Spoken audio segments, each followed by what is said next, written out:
Graça e paz a todos. Estamos iniciando mais um seminário, Os Sinais da Volta de Cristo. Nessa parte agora nós vamos começar respondendo algumas perguntas que ficaram nesse período todo. Nós tínhamos pedido durante as nossas explicações que as pessoas que tivessem algum tipo de dúvida nos escrevesse e graças a Deus muita gente nos escreveu, tem aqui muitas perguntas. Lógico que muitas delas no começo acabaram sendo respondidas depois, porque pessoas faziam perguntas de algo que ia acontecer ainda. Então muitas perguntas foram respondidas e nem todas nós vamos responder, porque quem fez a pergunta sabe que, se você acompanhou até o final do seminário que terminamos quarta-feira passada, você vai entender que verdadeiramente a sua resposta veio. Mas caso não tenha vindo a resposta e você ainda não conseguiu achar a resposta, ainda dá tempo, ainda teremos mais algumas quartas-feiras sobre esse tema, respondendo perguntas e tentando responder essas perguntas. Não posso afirmar que sei todas as respostas, mas nós vamos pesquisar para que todas as respostas sejam feitas. Lembrando a cada um de vocês, como eu tenho falado no seminário, que nós não somos dono da verdade. Quando você entra no livro de Apocalipse, que é livro da revelação, e quando você estuda principalmente a parte do arrebatamento para frente, você pode entrar até na internet hoje, colocar o título, você vai ver há inúmeras pessoas, muitos pastores, muito evangelista, muitos teólogos, cada um, e você vai perceber que nem todos têm a mesma visão. Por quê? Porque a Bíblia não dá totalmente, claramente, dizendo é assim. As revelações vêm, o livro de Apocalipse, que já é um livro de revelações, mas tem todo um simbolismo, figuras, e tem que haver uma certa interpretação. Já por aí você vê que há uma interpretação, e sempre que há uma interpretação, existem correntes diferentes, mas até a chegada do arrebatamento, nós pudemos fazer toda uma sequência de vídeos, foram acho que 12 ou 13 vídeos até chegar nesses pontos, e até ali o que nós usamos foi a palavra de Deus clara, tá? Que o que a Bíblia fala que né? Quando a Bíblia deixa a margem à interpretação, é porque não houve revelação correta sobre esse assunto. Existem temas bíblicos que nos garantem, versículos bíblicos, que tem coisas que não serão reveladas agora. Essas revelações virão no tempo oportuno. Então você vai ouvir muitas teorias, linhas, por exemplo, denominações. Tem linhas diferentes, as denominações adventistas, testemunhas de Jeová, tem linhas totalmente diferentes daquilo que nós chamamos evangélicos. Você vai ver dentro dos evangélicos, tem a linha que é tradicional, que vai falar de uma linha de arrebatamento num tipo, outros vão falar de outro tipo, e no fim todos se baseiam na Bíblia para tentar interpretar. As perguntas foram feitas para mim, então dentro do nosso conceito nós vamos responder dentro do que nós entendemos, dentro do que a gente entende como um caminho para ver a revelação. Por isso, nem todas as perguntas serão respondidas nesse sentido amplo, ou muitas delas já foram respondidas. Então, começando aqui, quero começar aqui com a primeira pergunta que me foi dada, veio do Orlando Souza. Orlando Souza. Se você está participando, você vai ouvir a sua pergunta. Você comentou sobre o vídeo, gostou do vídeo, ok, não é por aí, mas a pergunta sua é que, com relação às obras de pedras preciosas, ouro e prata, você tem uma revelação, você tem um caminho, ou seja, você entende que quando a Bíblia fala de obras de feno, madeira e palha, isso são obras do mundo, trabalhos seculares, assim por diante. E quando é obras de ouro, é tudo que é do reino de Deus. Se nós levarmos para essa interpretação, nós vamos entender que os galardões vão estar ligados também a coisas do mundo. E se nós estamos falando de um tribunal de Cristo, para aqueles que são salvos, Cristo não vai julgar as obras que você fez como profissional, como engenheiro, como arquiteto. Isso não entra, porque isso faz parte do mundo. Então, quando nós chegarmos, então não teria sentido o apóstolo Paulo falar da diferença de obras, porque seria simples. Ele diria: olha, tudo que você fez no mundo não entra, e tudo que você fez para Deus é obra assim, assim. Seria muito fácil, interpretação tranquila. Então, eu respeito a tua interpretação, mas a nossa interpretação é que quando Paulo fala das obras que serão apresentadas para Jesus, estão falando de obras espirituais que você fez dentro do reino de Deus. E dentro do reino de Deus nós podemos fazer centenas de coisas para Deus. Quem trabalha numa igreja pode fazer N coisas. Você pode ser um intercessor, você pode ser um libertador, você pode ser um pregador, um evangelista, um pastor, um mestre. Essas são funções que você tem. Além disso, há N outras questões que podem ser colocadas dentro do reino de Deus. Mas para mim é claro, principalmente quando você estuda sobre o profeta Elias no Monte Carmelo, você vê que ele colocou lenha para queimar quando não precisava, já que o fogo vinha de cima. Então ali é toda uma interpretação bíblica que nós levamos para o livro de Apocalipse e também para o momento do tribunal de Cristo. Ele vai julgar as obras que você fez para Deus. Será que todas as obras que você está fazendo para Deus são obras de ouro, prata e pedra preciosa? Tem que analisar isso. Há pessoas que fazem, por exemplo, um trabalho de evangelismo, mas por orgulho próprio, quer mostrar para todo mundo que ele ganhou não sei quantas vidas, aí vem com estatísticas: olha, ganhei 30, ganhei 40, ganhei 50. Ele está fazendo uma obra para Deus, é evangelismo, mas ele está debaixo de um orgulho. Somadeira, feno, palha, né? Coisas que você está fazendo que Deus não mandou você fazer.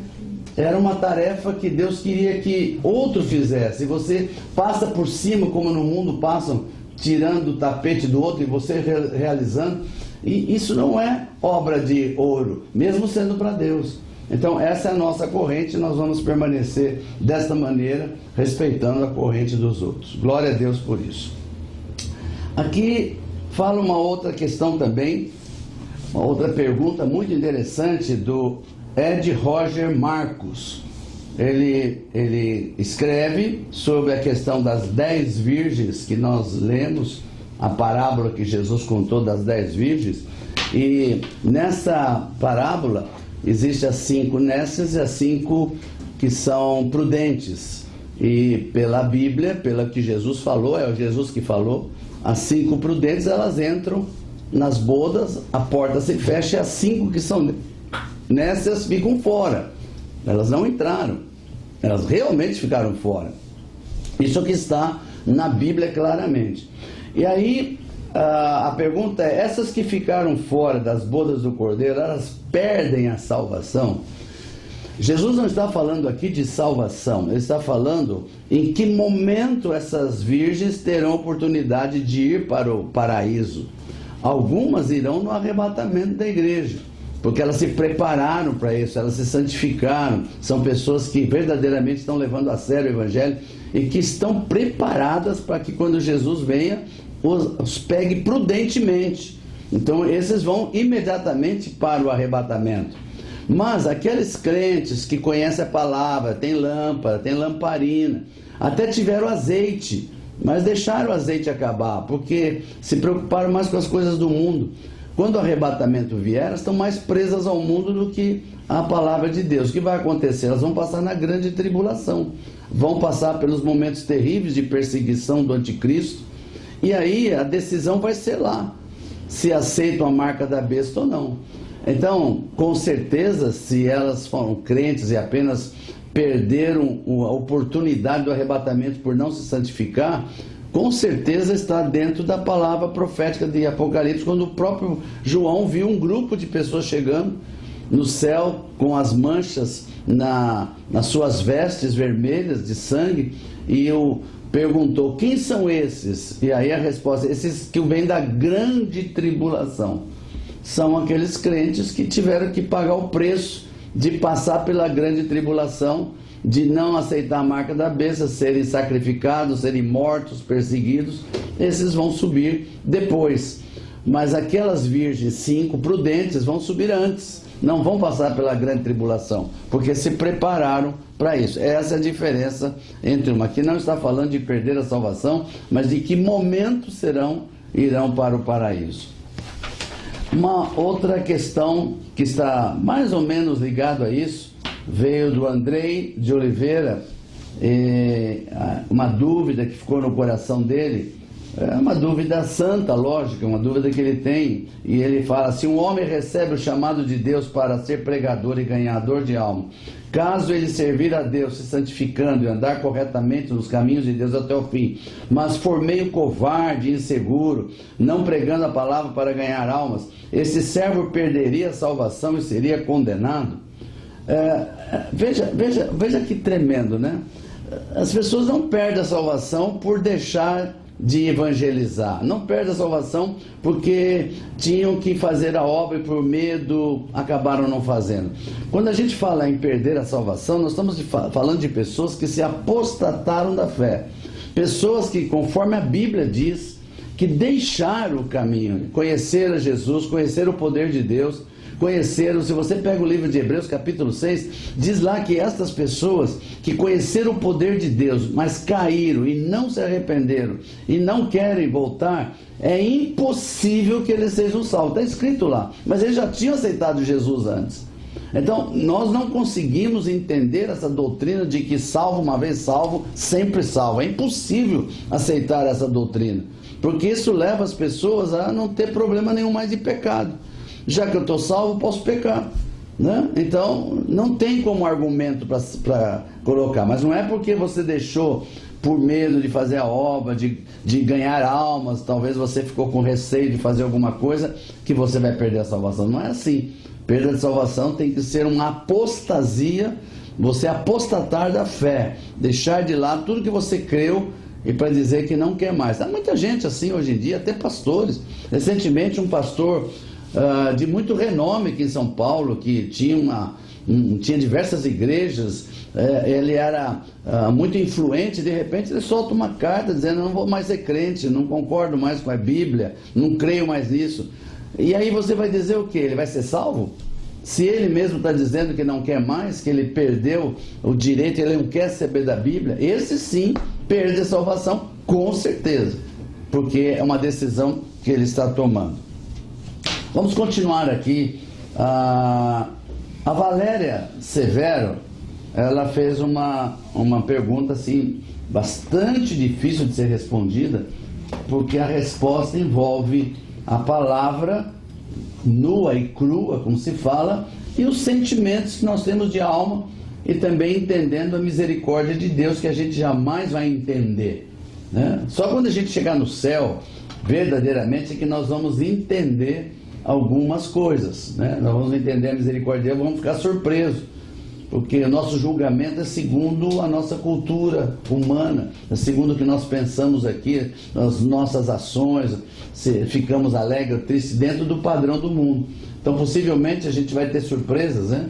Do tipo de achar pessoas lá que a gente achava que não iria para o céu e não encontrar pessoas que a gente achava que iria, porque a gente não conhece o coração das pessoas e nem conhecemos todo o coração de Deus, por mais que a gente queira. E a pergunta dela é sobre as crianças.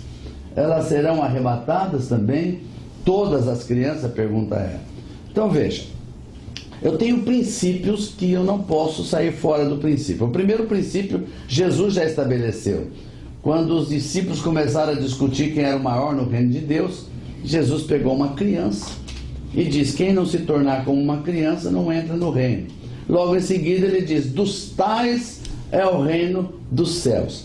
A gente entende que Jesus tem um carinho especial pelas crianças, porque existe uma certa inocência nas crianças, e isso é verdade, isso é um princípio bíblico. E se a gente for por esse lado somente, nós vamos, dentro da nossa condição de afeição no mundo pelas criancinhas, pelo cuidado das crianças, achar que todas serão arrebatadas. Por outro lado, eu tenho que entender que existe um outro princípio que está explicando melhor essa questão, que é Paulo, quando escreve em 1 Coríntios, capítulo 7, verso 14. É importante esse texto. Eu não estou aqui dando a minha opinião, eu estou lendo o que está escrito na palavra. Como eu disse para vocês, eu tenho princípios, mesmo que muitas vezes esses princípios sejam contra a nossa natureza humana, de cuidado, de misericórdia. Por isso que muitas das respostas, mesmo a gente crendo de alguma maneira, nós vamos ter quando chegarmos no céu e vamos nos surpreender sobre isso. Deixa eu ler para você o que Paulo fala sobre essa questão das crianças, né? Então, aqui no capítulo 7 de 1 Coríntios, ele está fazendo todo um questionamento sobre o casamento, sobre os relacionamentos entre marido e mulher, muito importante para o conceito de família, verdadeiramente. Mas quando chega no versículo 14 de 1 Coríntios, capítulo 7, verso 14, ele diz uma coisa que é uma afirmação. Aqui não tem interpretação, é uma afirmação. Ele diz assim: o marido incrédulo é santificado no convívio da esposa, e a esposa incrédula é santificada no convívio do marido crente. Antes de entrar nas crianças, deixa eu te explicar. Paulo está dizendo uma coisa muito interessante. Quando existe um casamento misto, né? Então o marido é servo de Deus, filho de Deus, mas a esposa ainda não se converteu, a santificação dela vem pelo marido, porque maior é aquele que está nele. Então ele santifica a esposa por causa dos dois serem uma só carne. Isso é outro princípio bíblico. Os dois se tornaram uma só carne. Agora é um só. Então, como um deles tem Jesus, o Espírito Santo, e é maior que o outro, ele santifica o outro. Tanto ser o marido crente santifica a esposa, como a esposa crente santifica o marido não crente. Até aí está tudo claro. Mas por que isso é importante?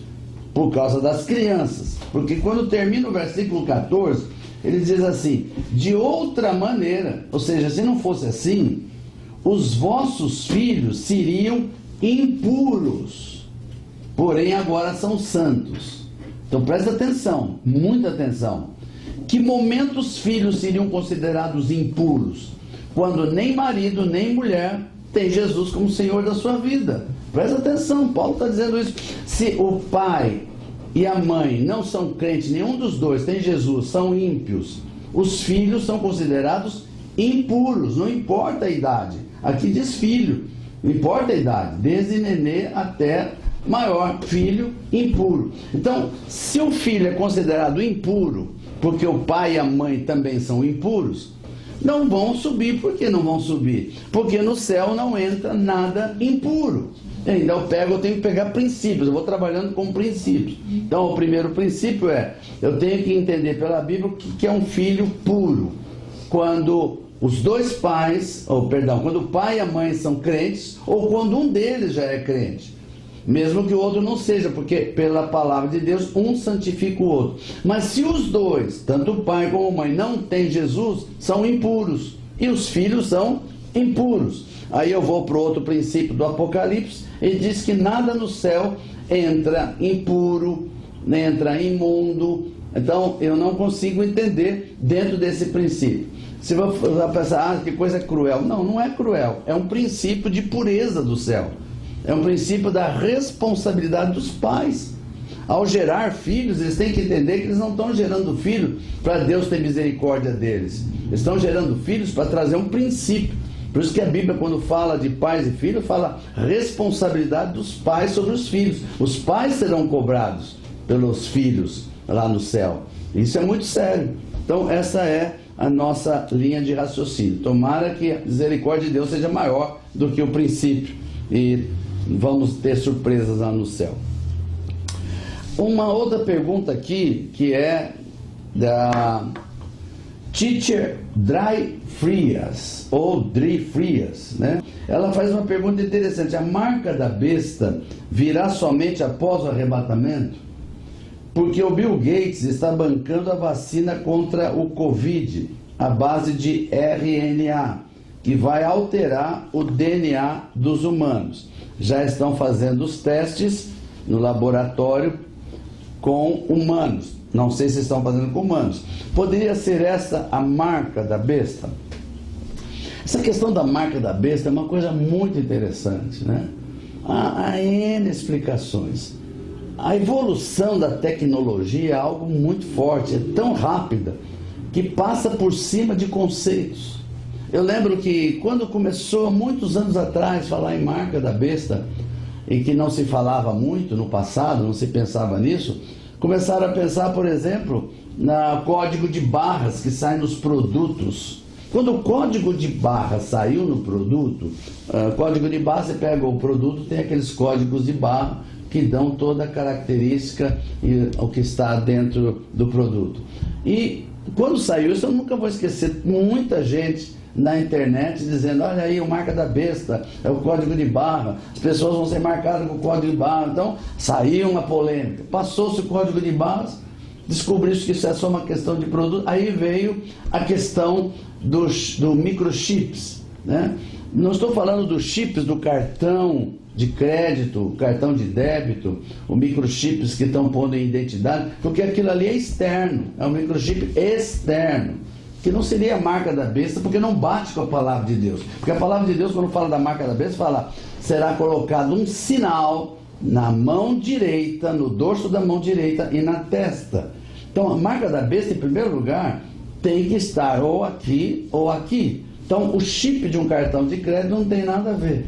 Logo em seguida, veio a questão do microchip, daquele do tamanho de um grão de arroz, que até saíram muitos vídeos na internet das pessoas colocando nessa região aqui da pele. Eu mesmo já vi alguns vídeos implantando aqui. Alguns empresários americanos, até no Brasil aconteceu, de pessoas colocavam, porque a ideia era colocar nesse microchip toda a informação sobre a sua vida, principalmente por questões de segurança, de saúde, códigos e tudo mais. As pessoas, baseado nesse princípio, começaram a colocar isso. Não foi muito para frente, não. Porque são tecnologias. Hoje você vê que a tecnologia da íris, né? Das pessoas pela íris abrir a conta bancária, a conta do banco e assim por diante. Estamos aí agora perto da chegada do 5G, né? Do 5G. E esse 5G com certeza vai dar uma revolução no mundo inteiro. Algo que vai mudar toda a tecnologia. Então estão dizendo, através disso vai haver a marca. Outros já estão falando de uma questão de uma tatuagem que está sendo colocada aí na pele, para colocar a questão da saúde, proteção da saúde ligada a um iPhone. N alternativas. Uma coisa eu sei, estamos chegando muito perto disso. Mas pela palavra de Deus, agora vamos para a Bíblia, a marca da besta será colocada quando o anticristo se revelar como anticristo. Como que a Bíblia explica? A Bíblia diz que quando o anticristo se revelar como anticristo, quebrar a aliança e disser que quem não adorá-lo não poderá comprar nem vendê-la, a não ser aqueles que têm uma marca, quem é que vai receber a marca? Quem fala, tá bom, eu prefiro adorar o anticristo, mas eu quero comer, eu quero trabalhar, eu quero vender. Esses vão colocar a marca. Então essa marca vai ser naquele dia, não para os crentes verdadeiros, para aqueles que aceitarem a marca da besta. Eu creio particularmente, agora é a opinião minha, a nossa teoria, que nós vamos ser arrebatados antes da grande tribulação. A grande tribulação é o momento que o anticristo se revela como anticristo.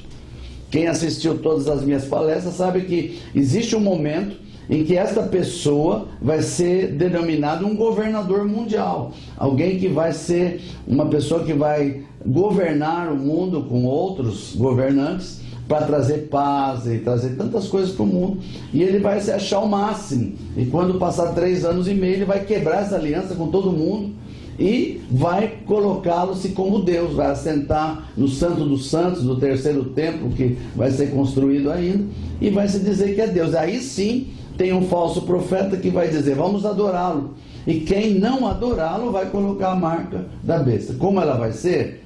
Só quem passar por isso é que vai saber. Há N maneiras hoje tecnológicas de se colocar isso. Então, se você é fiel no Senhor, você tem Jesus como Senhor da sua vida e se santifica diariamente, Não se preocupe com isso não, se preocupe em não perder o arrebatamento da igreja.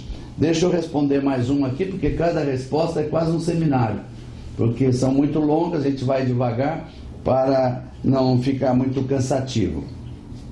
Aqui há uma outra pessoa, Álvaro Pinto.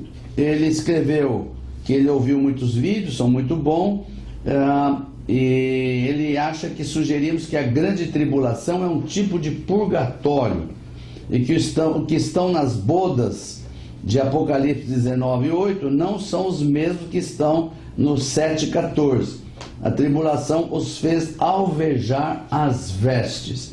Essa é uma coisa totalmente fora da palavra de Deus, totalmente interpretação que não bate com a verdade. Primeiro, purgatório é uma teoria católica, onde se dá uma oportunidade à pessoa, depois que morreu, de passar por um local chamado purgatório, onde ele vai se santificar e poder chegar no céu, porque do jeito que ele está não chega no céu. É quase uma doutrina espírita de reencarnação. Pequena diferença: da reencarnação a pessoa volta para essa terra para se santificar e depois tem uma outra chance, né? Mas a do purgatório, a pessoa morre e vai para o purgatório para ali sim, né, purgar, né, como se fala, purgar os seus pecados e ir para o céu. Não tem nada a ver isso com grande tribulação, nada a ver. As pessoas que não forem arrebatadas, os crentes que deixaram de se santificar, que não levaram a sério, eles vão passar pela grande tribulação. Na grande tribulação não é o momento deles alvejar as vestes. Ali, presta atenção, na grande tribulação ele vai ter duas opções: ou ele aceita a marca da besta, deixa colocar o chip, ou a marca, não importa o tipo, eu falei chip por falar, não sei nem como é que vai ser direito, porque a tecnologia muda, mas ou ele deixa a marca da besta entrar nele e vai para o inferno e para o lago de fogo definitivamente, ou ele não aceita e vai ser martirizado. Quando a Bíblia diz que esses são os que vieram da grande tribulação e que alvejaram seus mantos no sangue, significa eles se deixaram sacrificar para não perder o nome de Jesus. Preferiram morrer do que renegar a Jesus e aceitar a marca da besta. Essa é a realidade das pessoas. Então aqui está a primeira parte da nossa parte de hoje. Passamos do tempo, aliás, e vou deixar só a última pergunta aqui para na próxima quarta-feira continuar. Como você vê aqui, olha, tem muita pergunta e pode ser que até apareça mais. Mas eu não estou preocupado, quantas quartas-feiras for necessário faremos, né? Aqui diz aqui o Dudu Lima. Pastor, os salvos arrebatados vão chegar a ver, a conhecer o anticristo antes do arrebatamento? Possivelmente sim, mas não como o anticristo. Eu tenho que insistir nesse assunto. Os 7 anos da última semana de Daniel, que onde tem o aparecimento do anticristo, ele não aparece como anticristo. Aliás, essa figura anticristo é só nós crentes que falamos. Se você olhar hoje, pega as reportagens hoje, do que o Papa fala, do que governadores mundiais estão falando, até no Brasil já foi falado, a necessidade de termos um governo mundial. Então, quando aparecer essa pessoa, ele não é um anticristo, ele é um governador mundial, uma pessoa comum, uma pessoa que vai ser, com outros líderes, tentar trazer a paz para o mundo, tentar equilibrar o mundo, que verdadeiramente a estratégia é a paz que estão procurando, por isso que estão aceitando. Veja que com esse vírus que pegou o mundo inteiro, mais do que nunca todo mundo tínhamos que ter um comando mundial, temos que ter um organismo mundial que controlasse tudo. Já é uma teoria para ter um comandante. Então nós crentes vamos saber quem é no momento que esse governador mundial for colocado para governar, que é o que chamamos o globalismo, a nova ordem mundial que todo mundo está falando, está na internet à vontade. Essa pessoa, durante 3 anos e meio, vai ser uma pessoa normal, um governador normal, uma pessoa que verdadeiramente... Mas a Bíblia diz que o que está segurando o anticristo é a igreja. Então, quando a igreja for arrebatada no meio das semanas de Daniel, aí ele se revela como anticristo. Ele se revela como anticristo. É aí que começa a grande tribulação. Amém, queridos? Então, por hoje nós vamos parar aqui. tem bastante respostas a dar, aqueles que nos perguntaram, as perguntas que nós não respondemos, hoje vamos responder na semana que vem, e assim por diante. Se tiver alguma pergunta que eu não responder, é porque eu tenho certeza que a pergunta foi feita, mas dentro do seminário já foi dada a resposta. Por que eu estou dizendo isso? Porque muitas pessoas fizeram perguntas lá no começo, quando o seminário começou, já tinha perguntas, e muitas delas iam ser respondidas um pouquinho mais para frente. Então, quando terminar essa parte das respostas, que talvez leve 3 ou 4 semanas, eu não sei, mas quando terminar essa parte, se a sua pergunta não foi respondida nem nesse tempo, nem nos seminários, você pode nos mandar, que a gente vai dar um jeito de responder com certeza absoluta. Também você vai ter na tela o e-mail da missão. O e-mail da missão é onde eu respondo. Às vezes fica mais fácil responder coisas mais particulares.